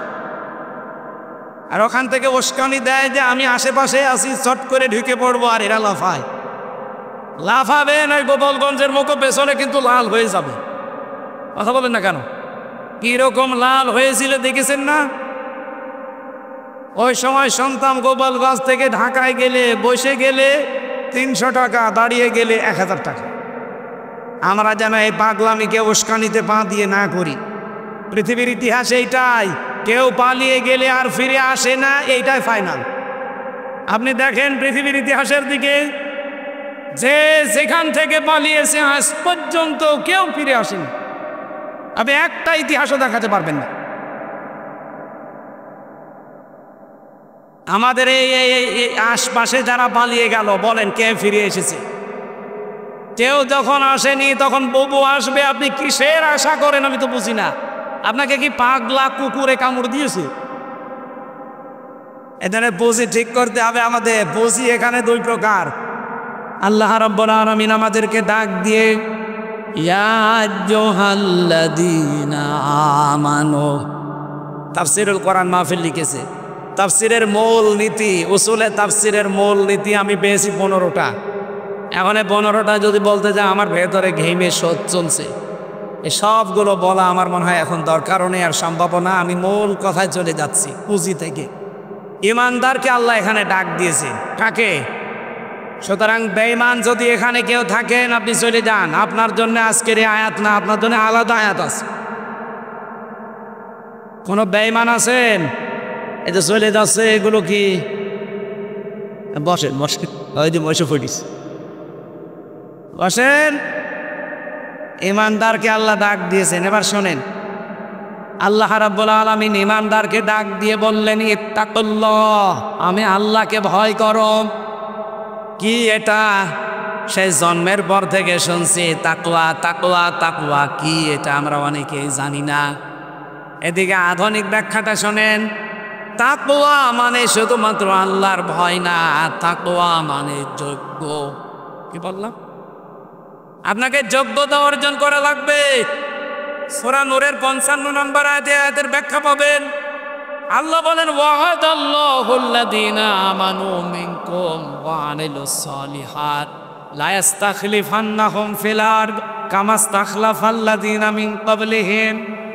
আমি আল্লাহ তোমাদের ভেতরে তাদের সাথে ওয়াদা করেছি যে আমি জমিনের শাসন ক্ষমতা দেব যারা দুইটা কাজ করবে। এক নম্বরে যারা ঈমান আনবে, দুই নম্বরে যারা আমলে সালেহ করবে। এই তাকওয়ার অর্থ আর সালেহ শব্দের অর্থ একই। তাকওয়ার অর্থ যোগ্য, সালেহ শব্দের অর্থ যোগ্য। সুতরাং ঈমান আনার পাশাপাশি আমাদেরকে যোগ্যতা অর্জন করা লাগবে। যে যে জায়গায় দায়িত্ব নেবেন ওই জায়গায় যোগ্যতা সম্পন্ন আপনাকে হওয়া লাগবে। আরে বাংলাদেশে এইটারই অভাব। এই কথা বলছে না কেন? এই অভাব পূরণ করার জন্যেই বাংলাদেশ জামাত ইসলামী, ইসলামী ছাত্র শিবির, ইসলামী ছাত্রী সংস্থা আল্লাহর কসমেরা মন থেকে এই কাজগুলোই ডেলিভারি দিচ্ছে। আপনার সন্তানকে ছেলে হোক মেয়ে হোক, আপনার নিজেকেও হোক, গড়ে তুলবে একেবারে নিজ থেকে যোগ্যতা সম্পন্ন করে। প্রতিদিন 9টা করে পয়েন্ট আপনাকে লেখা লাগবে। শুধু লিখে শেষ করে দেবেন না, 1 মাস পরে আপনার ওপরে যারা আছে তাদের দেখানো লাগবে। আপনি নামাজ পড়েছেন একা একা না জামাতে, ওইটাও লেখা লাগবে, ওটা আবার দেখানো লাগবে, আবার সই করে নেওয়া লাগবে। এই কথা বলছে না কেন? যারা এগুলো জানে জিজ্ঞাসা করে দেখেন। আপনার ছেলেকেও ঠিক তাই, আপনার মেয়েকেও ঠিক তাই। এই 9টা বিষয় তারা প্রতিদিন আপনাকে আস্তে আস্তে 6 মাস যদি আপনি পূরণ করতে পারেন, আমি নিজে সাক্ষী দিচ্ছি, আল্লাহর কসম আপনাকে আল্লাহর যোগ্যতা সম্পন্ন করে গড়ে তুলবে। এদের আমরা চাই তাকওয়া মানে শুধু জুব্বা গায়ে দিয়ে, পাগড়ি মাথায় দিয়ে দুনিয়ার কোনো খেয়াল নেই না। আপনাকে যোগ্যতা সম্পন্ন হওয়া লাগবে। আপনি মেয়র হতে চান, মেয়র হওয়ার জন্য যে যোগ্যতাগুলো দরকার, বাইরের একটা মেহমান এসেছে মনে করে, বাইরের এই মেহমানের কাছে অর্থনীতি নিয়ে আপনাকে আলোচনা করা লাগবে। ইসলামী অর্থনীতির পাঠ কয়টা আপনার পেটে বম মারলে আপনি বলতে পারেন না। এখন যদি বলা হয় ইসলামী অর্থনীতির মূল যে পয়েন্টগুলো আছে বলেন দেখি আপনি, আল্লাহর কসম আমি জানি এদেশের বহু মানুষ জানেই না। ইসলামী ব্যাংকে যে নিয়ম নীতিগুলো চলে, এদিকে তাকা, মোশারাকা, মোদারাবা, মোরাবাহা, বাই সালাম, বাই ইস্তেসনা, বাই মুআজ্জাল, ওয়াহেদা, ইসলামী ব্যাংকের যারা আছে এরকম 28টা নিয়ম আমি পেয়েছি। আমি তার অর্থনীতির ছাত্র, আমি পড়েছি। এই নিয়ম নীতিগুলো যদি ইসলামী ব্যাংক শুধু না, বাংলাদেশে সোনালী ব্যাংক আছে, লোপালী ব্যাংক আছে, অগ্রণী ব্যাংক আছে, চৈতালি ব্যাংক আছে, চৈতালি আছে, চৈতালি নেই, চৈতালি হয়ে যাবে। এরকম যত ব্যাংক আছে সব ব্যাংকগুলো যদি ইসলামী ব্যাংকের আদলে চলতো, ইসলামী অর্থনীতি কায়েম হবে বাংলাদেশে তখন যখন যাকাত ভিত্তিক অর্থনীতি কায়েম করা হবে। আমার উদ্দেশ্য সেটা কি? আমি তাকওয়া অর্জন করতে চাই। শুধু জুব্বা আমার মতো গায়ে দিয়ে, পাগড়ি মাথায় দিয়ে, টুপি মাথায় দিয়ে, তসবিহ হাতে নিয়ে কিছু খেয়াল নেই না, এর নাম তাকওয়া না। তাকওয়ার প্রথম ব্যাখ্যা হচ্ছে যোগ্যতা সম্পন্ন হওয়া। 2 নম্বরে আল্লাহর নিষিদ্ধ কাজগুলো ঘৃণা করে ছেড়ে দেওয়ার নাম তাকওয়া। কথা বোঝা গেছে? এই যে বরিশালে যারা পরকীয়া প্রেম করেন, এটা নিষিদ্ধ কাজ না? যারা করেন আজকে থেকে ঘৃণা করে ছেড়ে দেবেন। কারা কারা ছেড়ে দেবেন হাত তোলেন তো। এই দাদা, কার সাথে লাইন আছে আপনার? তো এদিকে আসেন, আসেন। মুখে দাড়ি নিয়ে লাইন করেন মানে না? আপনার হাত তোলা ঠিক হয়নি। আপনি হাত ধরতে গেলেন কেন? যারা পরকীয়া প্রেমে আছেন, নারী হোক আর পুরুষ হোক, আজ প্রতিদিন সারা বাংলাদেশে আমার মনে হয় 150 থেকে 200, 2-3টা ছেলে মেয়ে রেখে আল্লাহ রাস্তা চলে যাচ্ছে। না, এটা বন্ধ করা লাগবে। এটা মহামারী আকার ধারণ করেছে বাংলাদেশে। আল্লাহর নিষিদ্ধ কাজ না এটা। নিজের জায়েজ স্ত্রী বাদ দিয়ে অন্যের সাথে যারা লাইন করেন, তিনটা ক্ষতি হবে আপনার। অনেকে প্রতিবেশীর স্ত্রীর সাথে লাইন লাগিয়েছে, অনেকে ভাবির সাথে কাজ চালাচ্ছে।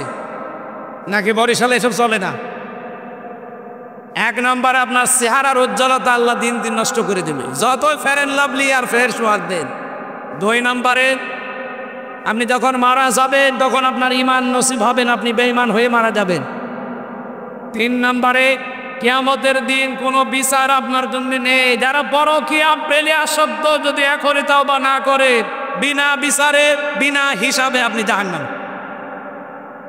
এরপরও যদি কেউ এই নিষিদ্ধ কাজটা না ছাড়েন, খালি জুব্বা গায়ে দিয়ে নামাজ পড়লে আর কোরআন পড়লেই তাকওয়া হবে, আল্লাহর নিষিদ্ধ যত কাজ আছে শুধু ছেড়ে দেওয়ার নাম হচ্ছে খৌফ, আর ঘৃণা করে ছেড়ে দেওয়ার নাম হচ্ছে তাকওয়া। আল্লাহ বলেন, ইমানদারেরা তাকওয়া অর্জন করো।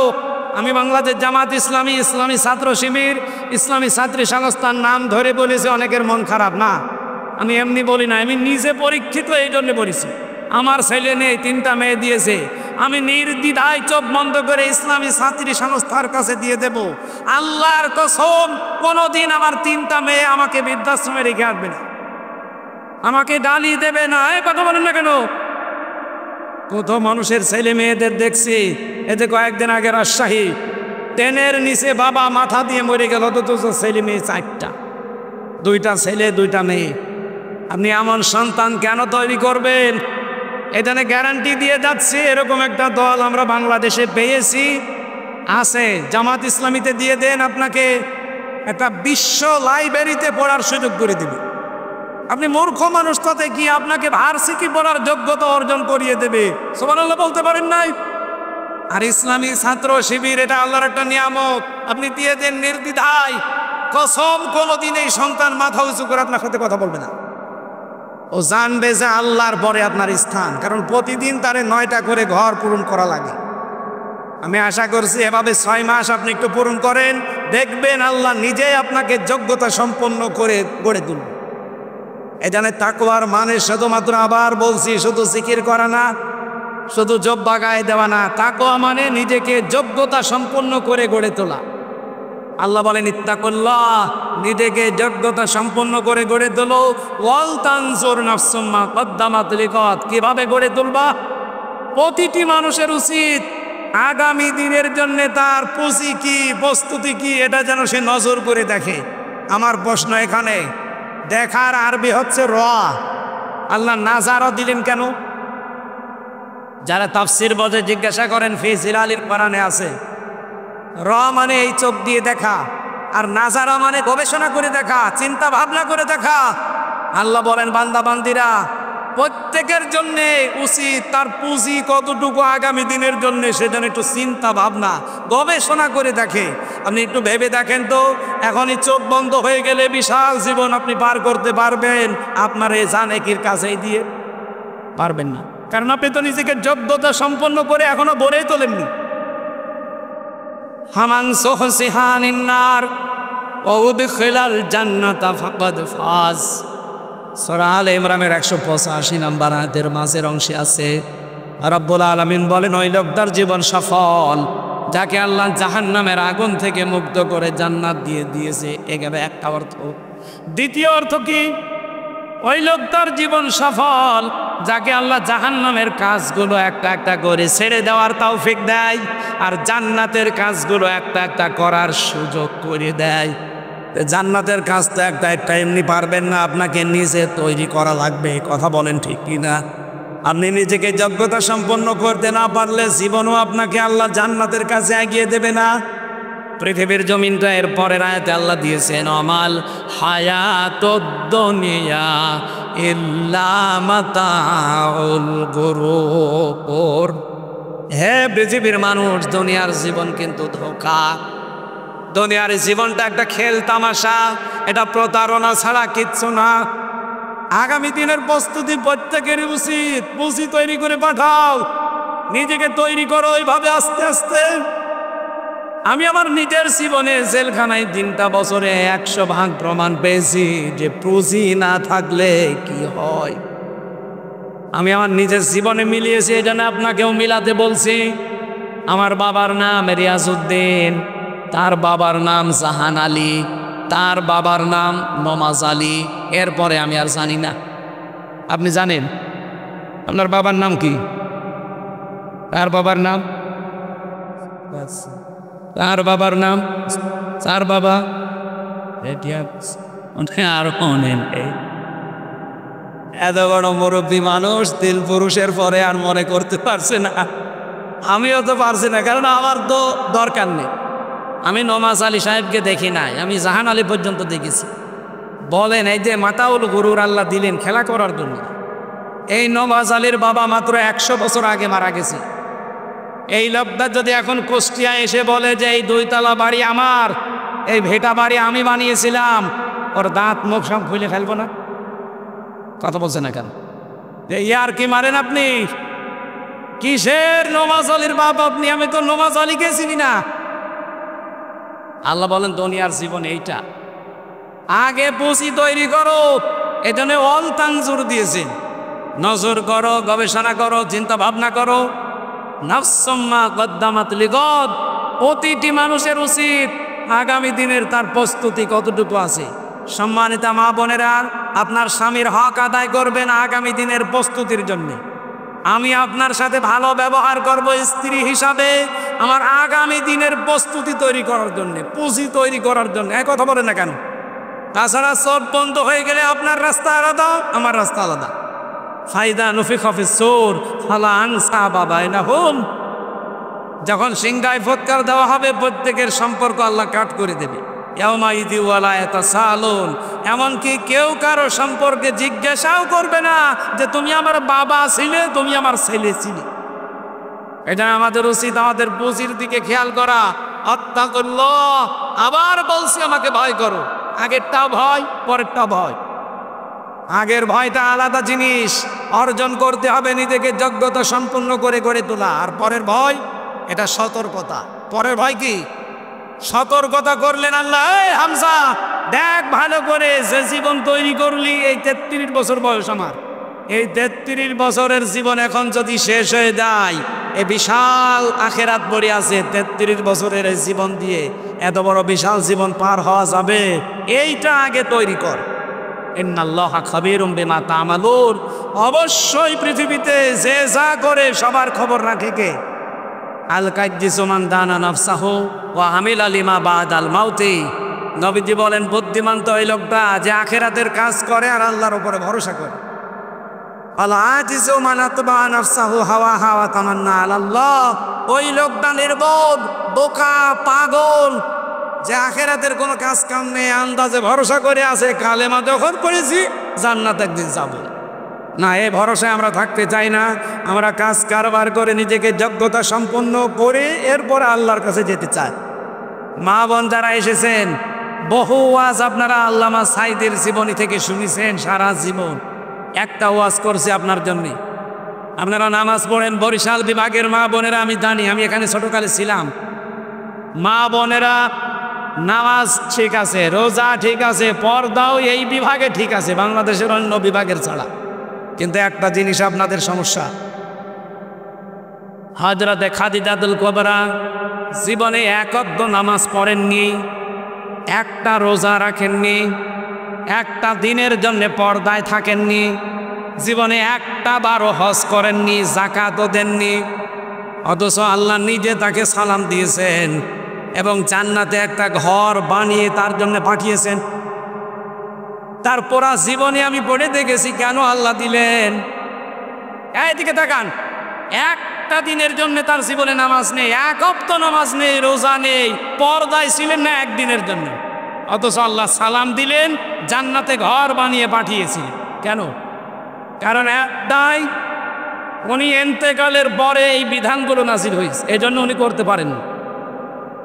ওনার জীবনী পুরাটা পড়ে সামারাইজ আমি এইটাই পেয়েছি, কোনো দিন 15 বছরের স্বামীর সংসারে একটা দিনের জন্যই স্বামীর মনে দুঃখ দেননি, এই জন্য আল্লাহ তাকে সালাম পাঠিয়েছে। এখানে যারা স্বামী আছেন, কোরআন শরীফ হাত দিয়ে বলতে পারবেন যে জীবনে কোনো দিন সাংসারিক জীবনে বউ একটা দিনের জন্য আমার মনে দুঃখ দেয়নি? এরকম স্বামী থাকলে হাত তোলেন তো। বুড়ো চাচা হাত তুলেছে, আপনার হাত তোলা না তোলা সমান, আমি ওটা মানি না। একটা মানুষ হাত তুলতে রাজি না, মুরব্বীও হাত তুলছে না। এই যে একজন আলহামদুলিল্লাহ উনি জান্নাতে আছে দুনিয়াতেই। মা বোনেরা আপনারা হয়তো পর্দায় দেখতে পাচ্ছেন, এই যে হাজার হাজার স্বামী এখানে বসে আছে, একটা স্বামী আর ওই যে সামনে এক চাচা, এই দুইজন বাদ দিয়ে কেউ হাত তুলতে পারল না। হেলাল ভাইও তুলতে পারেনি, আমিও পারিনি, কারণ আমি মিথ্যা কথা বলবো কি করে? এটা রেকর্ড হচ্ছে আর ম্যাডাম মনে হয় লাইভ দেখছে। দেখুক, কপালে জাহাজ হয়ে যাবে। না, মা বোনেরা শুধু নামাজ দিয়ে রোজা দিয়ে আর কালো বোরকা দিয়ে আপনি জান্নাতে যেতে পারবেন না। স্বামীর মনে দুঃখ দিলে খাদিজাতুল কুবরার মতো জীবন তৈরি করেন। আল্লাহ সালাম দিয়েছে তাকে, জান্নাতে ঘর বানিয়ে পাঠিয়েছে। সুবহানাল্লাহ বলতে পারেন না? আমাদের বউগুলো এরকম তৈরি হোক খাদিজার মতো, আমরা চাই না। এখন যাতে ওরা বলে হুজুর একটু উল্টিয়ে ওয়াজ করেন তো, একটু জিজ্ঞাসা করেন তো জীবনে কোনোদিন স্ত্রীর মনে দুঃখ দেয়নি এরকম স্বামী আছে কিনা? না, নেই। আমরা প্রতিদিন দুঃখ দিতে আসি। আল্লাহ মেয়েদেরকে খাদিজাতুল কুবরা রাদিয়াল্লাহু তাআলা আনহাকে অনুসরণ করার তৌফিক দিন, বলেন আমিন। আমার জেলখানায় লিখিত একটা বই লিখেছিলাম সৃষ্টি নিয়ে, গুরুত্বপূর্ণ কিছু তথ্য দেওয়া আছে, 120 পৃষ্ঠা। খুব কষ্ট করেছিলাম ভেতরে, নোট করে করে বাইরে সেটা পাবলিশড হয়েছে। শিক্ষিত মানুষ যদি থাকেন এটা নিয়ে যান, কয়টা আছে মাত্র, এই স্টেজে অথবা এই যে গাড়ি আছে এই গাড়ি থেকে যাওয়ার সময় নিয়ে যান। আর রাত 11:30 পার হয়ে গেছে, এখন আর কথা বলা ঠিক হবে না। আমরা সভাপতির অনুমতি নিয়ে একটু মনোজাত করতে চাই।